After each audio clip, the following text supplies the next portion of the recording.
to. Kuya, paggawa. LCD lang to eh. Mura lang to.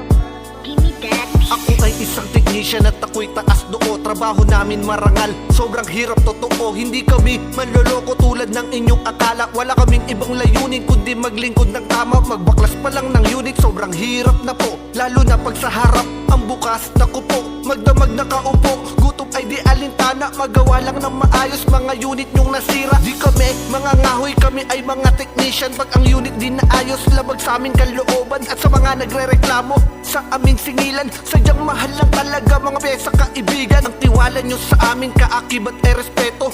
Para sa pamilya kinikita namin dito. Kaya wag nyo sasabihin na ito ay madali lang. Hindi nyo alam ang aming pinagdaanan. Buhay ng isang technician. Buhay ng isang technician. Buhay ng isang technician. Buhay ng isang technician.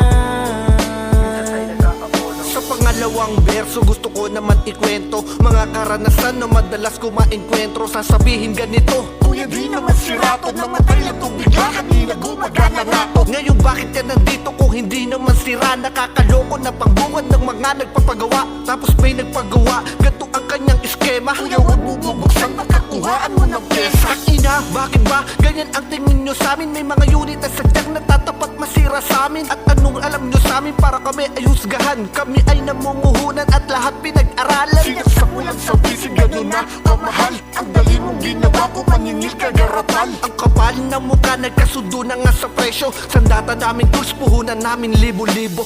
Buhay ng isang technician.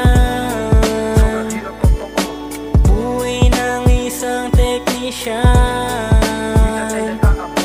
Buhay ng isang technician. Buhay ng isang technician. Minsan matumal, walang pabayad pwesto. Minsan matumal, bayaran pa sa Meralco. Minsan matumal, walang katao-tao. Minsan matumal, sagad at zero-zero. Minsan matumal, tulog aming puhunan. Minsan matumal, wala nang pagkukunan. Minsan matumal, customer ay sinungaling.